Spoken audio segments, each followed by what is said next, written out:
મહેસાણાના કુકરવાડા યાર્ડમાં ગણેશ ટ્રેડિંગ સામે મોટી કાર્યવાહી। કુકરવાડા યાર્ડની ગણેશ ટ્રેડિંગનું વેપાર માટેનું લાયસન્સ રદ। પેઢીમાંથી શંકાસ્પદ અનાજનો જથ્થો પકડાતા લાયસન્સ રદ કરાયું। 1 વર્ષ માટે ગણેશ ટ્રેડિંગનું વેપાર માટેનું લાયસન્સ રદ કરી દેવામાં આવ્યું છે। મહેસાણાના કુકરવાડા યાર્ડની ઘટના। ગણેશ ટ્રેડિંગની સામે મોટી કાર્યવાહી। ગણેશ ટ્રેડિંગનું વેપાર માટેનું લાયસન્સ 1 વર્ષ માટે રદ કરી દેવામાં આવ્યું છે, કારણ કે પેઢીમાંથી શંકાસ્પદ અનાજનો જથ્થો ઝડપાયો હતો, જેને લઈને ગણેશ ટ્રેડિંગનું લાયસન્સ 1 વર્ષ માટે રદ કરી દેવામાં આવ્યું છે।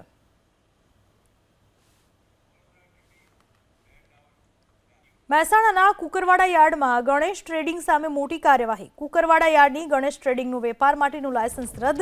પેઢીમાંથી શંકાસ્પદ અનાજનો જથ્થો પકડાતા લાયસન્સ રદ કરાયું। 1 વર્ષ માટે ગણેશ ટ્રેડિંગનું વેપાર માટેનું લાયસન્સ રદ કરી દેવામાં આવ્યું છે।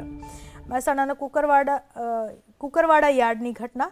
ગણેશ ટ્રેડિંગની સામે મોટી કાર્યવાહી। ગણેશ ટ્રેડિંગનું વેપાર માટેનું લાયસન્સ 1 વર્ષ માટે રદ કરી દેવામાં આવ્યું છે, કારણ કે પેઢીમાંથી શંકાસ્પદ અનાજનો જથ્થો ઝડપાયો હતો, જેને લઈને ગણેશ ટ્રેડિંગનું લાયસન્સ 1 વર્ષ માટે રદ કરી દેવામાં આવ્યું છે।